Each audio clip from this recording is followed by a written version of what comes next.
ओम शांति। ओम शांति। 10 सितंबर 10 सितंबर 2021 बाबा का महावाक्य।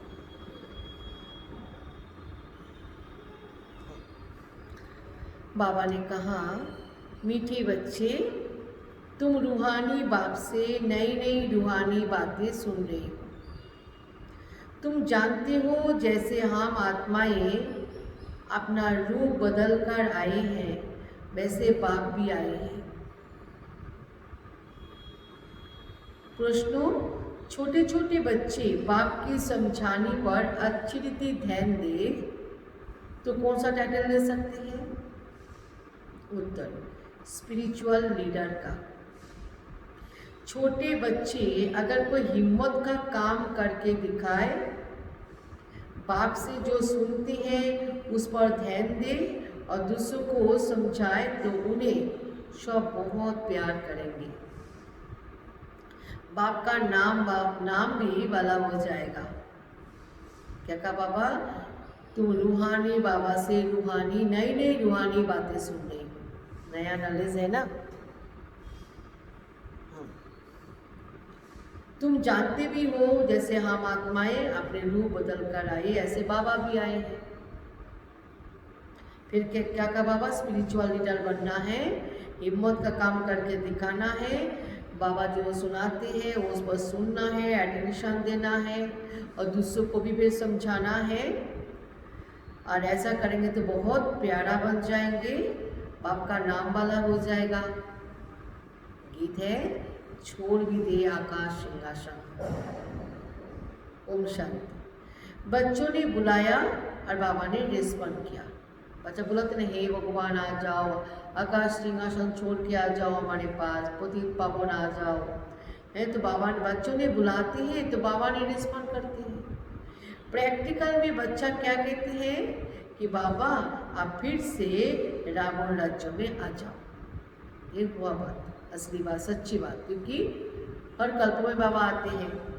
अक्षर भी है ना, फिर से माया का परछाई पड़ा है। माया कहा जाता है रावण, तो पुकारते हैं रावण राज्य आ गया, इसलिए अब फिर से आ जाओ। रावण के राज्य में यह बहुत दुख है, अब बहुत दुखी है, पाप आत्मा बन पड़े हैं। अभी बाप प्रैक्टिकल में है, आए हुए हैं। बच्चे जानते हैं फिर से वही महाभारत लड़ाई खड़ी है। बाप ज्ञान और राजयोग सिखला रहे हैं। बुलाते भी है निराकार परमपिता परमात्मा, निराकार से आकर साकारी रूप लो, रूप बदलो। बाप समझाते हैं, तुम भी तो वहाँ का रहने वाले हो, परम धाम में तो हम रहते थे, जिसका नाम है निराकारी दुनिया, ब्रह्म महातत्व। फिर तुमने तो आकर के शरीर रूपी रूप ले लिया, रूप चेंज कर लिया, रूप बदला। देखो, एक कोई नहीं जानते, जो आत्मा निराकार वो ही आकर साकार शरीर धारण करती है, वो है निराकारी वर्ल्ड। और यो है साकारी दुनिया, वो है जहाँ पर आत्मा रहते थे, परम धाम, जिसको निराकारी वर्ल्ड कहते हैं, अर्थात आत्मा निराकार के रूप फॉर्म में रहते हैं। अभी हमें साकारी दुनिया में है, साकार शरीर लेकर के पाठ बजाते हैं, और दोनों के बीच में और एक दुनिया है जिसका नाम आकारी दुनिया है। यह सटल वर्ल्ड कहा जाता है, वो अलग है। तुम्हारी बुद्धि में है हम शांति धाम या निर्वाण धाम से आते हैं। बाप को जो पहले पहले नई रचना रचनी होती है तो सूक्ष्म वतन को ही तो रचेंगे। सूक्ष्म वतन में अभी तुम जा सकते हो, फिर कभी जाने का नहीं होता है। पहले पहले तुम भाया सूक्ष्म वतन से नहीं आते, सीधे आते हो। अभी तुम सूक्ष्म वतन में आ जा सकते हो, है ना। अभी विनाश के साथ साथ वो भी मार्ज हो जाएगी सूक्ष्म वतन। पैदल आदि जाने की तो बात ही नहीं। यो साक्षात्कार होता है तुम बच्चों को। मूल वतन का भी साक्षात्कार हो सकता है, परंतु जा नहीं सकते। वैकुंठ का भी साक्षात्कार हो सकता है, लेकिन जा नहीं सकते जब तक तुम संपूर्ण पवित्र नहीं बनोगे। तुम ऐसा भी नहीं कह सकते कि हम सूक्ष्म वतन में जा सकते हैं। तुम साक्षात्कार कर सकते हो। शिव बाबा और दादा और तुम बच्चे कैसे नई नई रूहानी बातें सुनते हो। यो बातें दुनिया में कोई नहीं जानते। भल कहते हैं इनकॉर्पोरियल वर्ल्ड माने निराकारी दुनिया, परंतु ये पता नहीं वो कैसे होती है वो दुनिया। हाँ, दुनिया कैसे होती है? पहले तो आत्मा को ही तो नहीं जानते वो लोग, दुनिया को कैसे जानेंगे?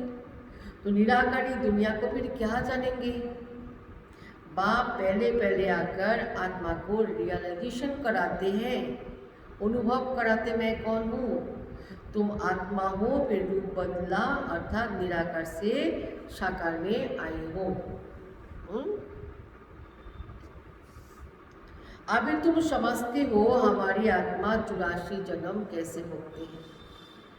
वो सारा पार्ट आत्मा में रिकॉर्ड मुआफी भरा हुआ है। तो जैसे कैसेट के अंदर सब रिकॉर्ड रहता है ना गीतों का, तो आत्मा भी एक कैसेट है, इसमें सारे जन्मों जन्मांतर के पार्ट सेकंड बाय सेकंड है भरा रहता है। पहले ये बातें सुनाते हैं। बाप कहते हैं अभी तुमको गुइगो रमोनी बातें सुनाता हूँ जो तुम आगे नहीं जानते थे, वो अभी जानते हो। नई नई पॉइंट्स बुद्धि में आते जाती है, इसलिए दूसरों को भी तुम झट समझा भी सकते हो। दिन प्रतिदिन ये ब्राह्मणों का झाड़ बढ़ता जाता है, ये भी दैवी झाड़ बनना है। हम ब्राह्मणों का झाड़ पे ट्रांसफर होंगे ना देवी देवताओं के रूप में, हैं? तो ब्राह्मणों का ही तो विद्धि को पाएंगे। देखने में कैसा छोटा होता है, देखो जैसे वॉल के नक्शे में इंडिया दिखाते हैं ना, कितना छोटा है वॉल का जो नक्शा, वॉल का जो मैप है, मानचित्र है, वो हमें इंडिया का एरिया कितना छोटा है। वास्तव में इंडिया है कितनी बड़ी, पूरा विश्व तो भारत है। तो वैसा ही ज्ञान के लिए कहा जाता है मन मना भावो अर्थात आलिम को याद करो। बीज कितना छोटा होता है और झाड़ कितना बड़ा निकालता है। तो ये ब्राह्मण कुल भी कितना छोटा है, फिर बुद्धि को पाता जाता है। तुम्हारी बुद्धि में है कि हम इस समय ब्राह्मण है ना, हम इस समय ब्राह्मण है, फिर देवता बनेंगे। 84 जन्म का सीढ़ी तो बहुत अच्छी है। बच्चे समझा सकते हैं कि जो 84 जन्म लेते हैं वही आकर के समझते हैं। फिर कोई 84 जन्म है, फिर कोई 84 या कोई 80 भी जन्म लेंगे, सबका तो एक जैसा तो नहीं होगा।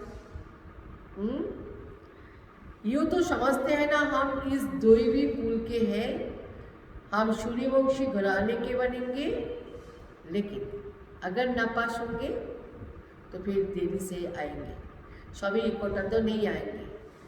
बल कोई बहुत ज्ञान लेते रहते हैं, परंतु इकट्ठा तो नहीं आएंगे। जाएंगे इकट्ठा, लेकिन आएंगे थोड़े थोड़े। ये तो समझ की बात। सब कैसे इकट्ठे 84 जन्म लेंगे? बाप को बुलाते हैं ना बाबा, फिर से आकर के गीता का ज्ञान सुनाओ। तो सिद्ध होता है जब महाभारत लड़ाई होती है उस समय आकर के गीता का ज्ञान सुनाते हैं। उनको ही राजयोग कहा जाता है। अभी तुम राजयोग सीख रहे हो, कल्पो 5000 वर्ष के बाद बाबा आकर के हमको ज्ञान देते हैं, सत्यनारायण की कथा सुनते हैं, हम सत्यनारायण की कथा सुनते हैं। ये कहाँ से आए फिर कहाँ गए जानते ही नहीं। तो बाबा समझाते बच्चे ये रावण की परछाया जो पड़ी है, अब ड्रामा अनुसार रावण राज्य खत्म होना है। सतयुग में क्या होगा? राम राज्य, निराकार राम के द्वारा निर्मित राज्य। और इस समय है रावण राज्य। अभी तुम समझते हो हमारे में जो ज्ञान आया वो इस दुनिया में किसी का है नहीं। हमारी है नई पढ़ाई नई दुनिया के लिए। गीता में कृष्ण का नाम लिखा वो तो पुरानी बात है। तुम अभी नई बात सुन रहे हो, कहेंगे ये तो कभी नहीं सुना। श्री भगवानुवाद, हम तो कृष्ण भगवानुवाद सुनते आए थे। तुम नई दुनिया के लिए एवरीथिंग न्यू सुनते हो। ये सब जानते हैं कि भारत प्राचीन है, परंतु कब था भारत प्राचीन? उस समय क्या था? इन लक्ष्मीनारायण का राज्य कैसे चला, इन्होंने कैसे राज्य पाया और कहाँ चला गया वो राज्य, ये किसी का बुद्धि में नहीं आता। क्या हुआ जो इन्हों का राज्य खत्म हो गया? किसी ने देखो जीत पाई, कुछ भी समझते नहीं। वो लोग तो शतयुग का लाखों बरस दे दिया सत्संग में। ये तो हो ही नहीं सकता कि लक्ष्मी नारायण ने लाखों बरस राज्य किया होगा। फिर तो सूर्यवंशिया राजा ढेर हो जाएगा। किसी को भी तो नाम तो है नहीं। 1250 वर्ष का किसी को पता नहीं।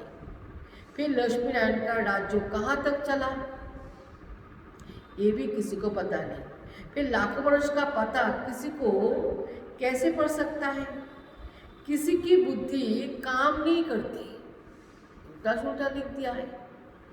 अभी तो छोटे छोटे झट समझ सकते हो। ये है बहुत समझ में।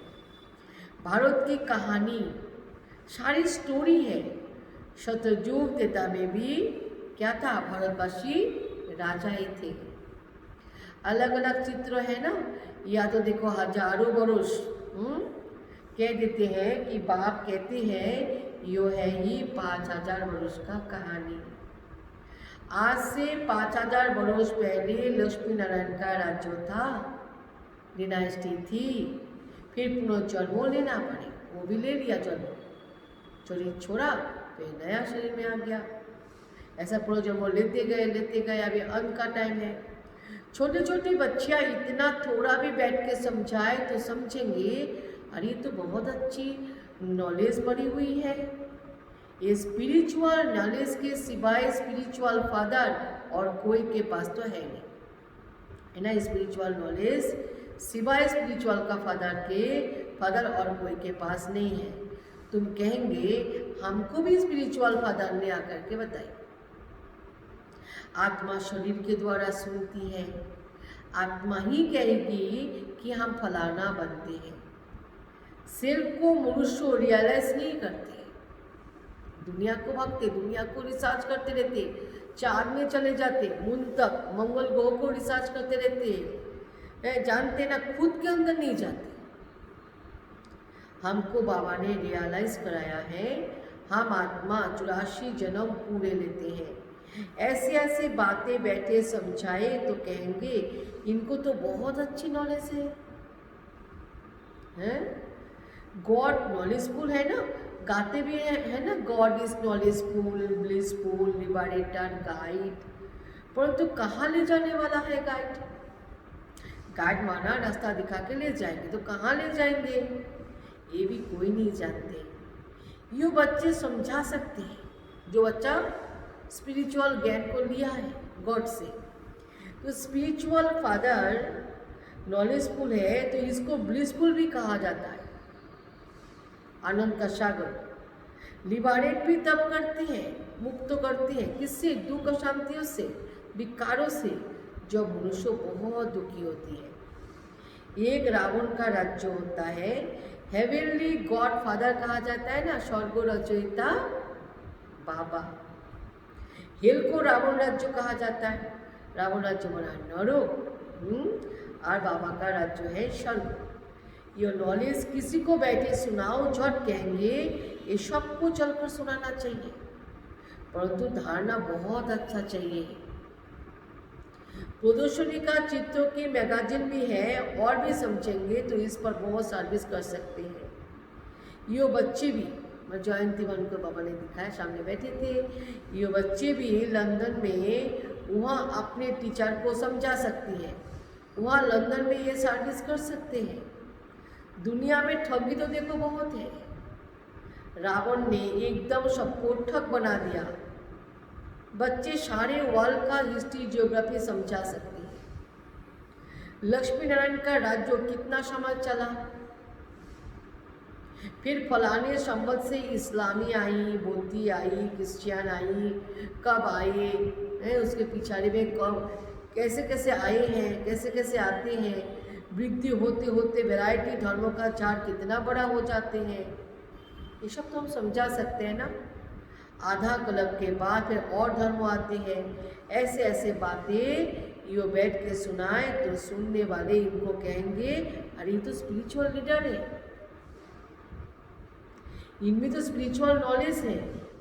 यो फिर कहेगी यो नॉलेज तो इंडिया में मिल रही है, स्पिरिचुअल गॉडफादर दे रहे हैं, ऐसा बोलना चाहिए।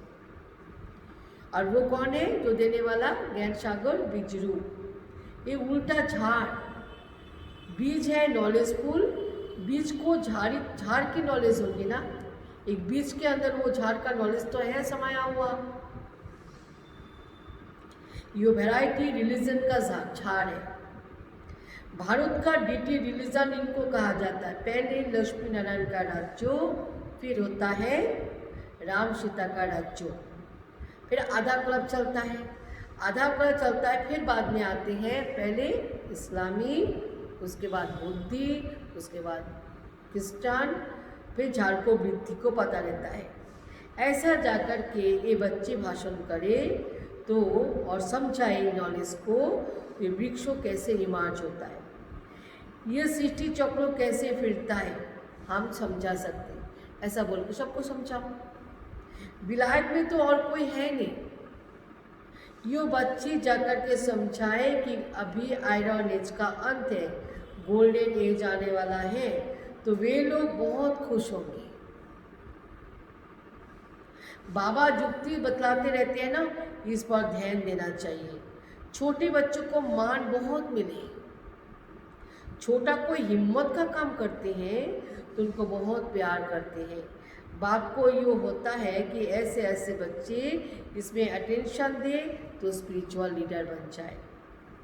स्पिरिचुअल गॉड फादर बैठे नॉलेज देते हैं। कृष्ण को गॉड फादर कह सकते हैं, गॉड फादर कहना भूल।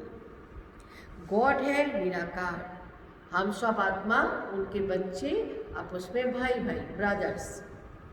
वो मेरा बाप है। सब आयरन एज में है, इसीलिए सब दुखी है। और तभी तो बाप आती है जब फिर आयरन एज से एज होता है ना, लो जो जंग लगा हुआ, जो माँ आत्मा का स्टेज बहुत नीचा है, तम प्रदान है, दुखी है, तभी बाबा आयरन एज को गोल्डन एज स्थापन करने के लिए आता है।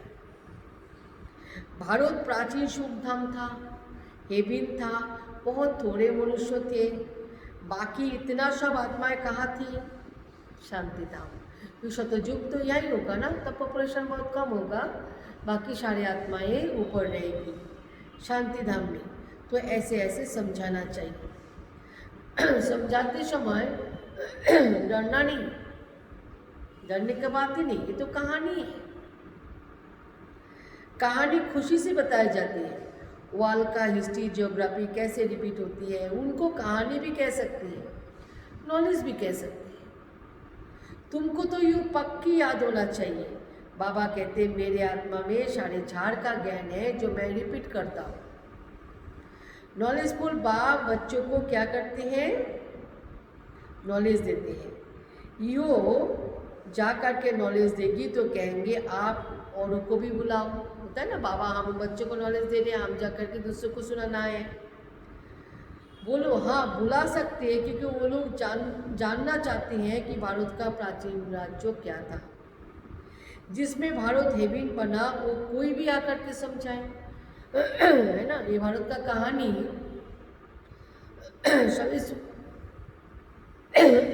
सभी सुनना चाहते हैं। अब सन्यासी क्या सुनाएंगे? स्पिरिचुअल ज्ञान तो सिर्फ गीता में है, उनके पास तो नॉलेज नहीं है।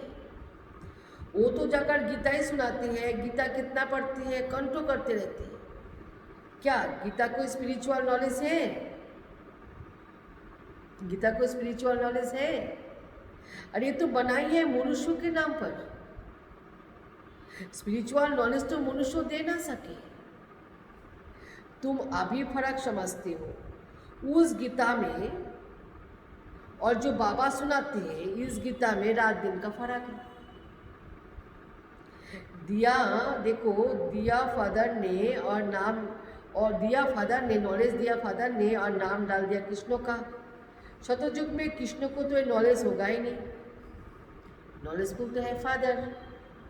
कितनी अटपटी बातें तुमने लिख दिया। कृष्ण की आत्मा जब शतयुग में थी तब नॉलेज था नहीं। कितना शुद्ध मुझा हुआ है। ये सब विलायत में जाकर के नाम निकाल सकते हैं। छोटे छोटे बच्चे जैसे जयंती बहन को बाबा ने दिखाया, होशियार बच्चे कमाल कर सकते हैं। बाहर जाकर के भाषण कर सकते हैं। बोलो जाकर के वर्ल्ड का हिस्ट्री जियोग्राफी का नॉलेज हम आपको दे सकते हैं। गॉड हेवन स्थापन कैसे करते हैं, वो हेवन से फिर हेल कैसे बनता है, सो हम आपको समझाते हैं। यो बैठे लिखे फिर देखे हम कोई पॉइंट भूले तो नहीं है, ये भी देखो क्या क्या हम समझाएंगे। वो लिखना है, भूलना नहीं। फिर याद करो, फिर लिखो, फिर याद करो, फिर जा कर के समझाओ। ऐसा प्रैक्टिस करेंगे तो बहुत अच्छा लिखेंगे, बहुत अच्छा समझाएंगे तो नाम वाला होगा। ऐसे तो हम बोल नहीं पाएंगे, प्रैक्टिस चाहिए। यहाँ से भी बाबा कोई को भी बाहर भेज सकते हैं, मधुबन से भी। यहाँ देखो यो जा कर के समझाए तो भी बहुत अच्छा है। 7 दिन में भी बहुत होशियार हो सकते हैं। बुद्धि में धारण करना बीज और झाड़, डिटेल समझानी है। चित्त पर बहुत अच्छी रीति समझा सकती हूँ। सर्विस का शौक होना चाहिए, बहुत ऊंचा मर्तबा हो जाएगा। नॉलेज बहुत इजी। यो है पुरानी छीछी दुनिया, स्वर्गों के आगे पुरानी दुनिया जैसे गोबर मिसाल है। क्या कहते हैं, जैसे गोबर बहुत गंदा है, अच्छा नहीं लगता है ना, जैसे नाक पकड़ती है, बदबू है।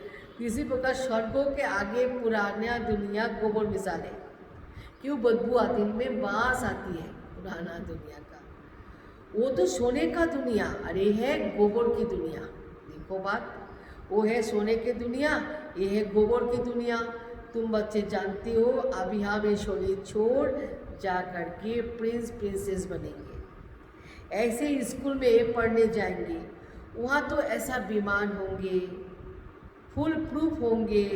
एक खुशी बच्चों के अंदर रहे तो कभी भी कोई बात में रोना नहीं आएगा। जहाँ हम तो नई दुनिया में जा रही है। तुम समझते हो ना कि हम प्रिंस प्रिंसेस बनेंगे, तो तुमको क्यों नहीं अंदर में खुशी होना चाहिए। भविष्य में ऐसा स्कूल में जाएंगे, यू करेंगे, बच्चों को पता नहीं क्यों भूल जाता है। हमारे घर बच्चों को पता नहीं क्यों भूल जाते हैं। बहुत नशा चढ़ना चाहिए इतना ऊंचा ज्ञान।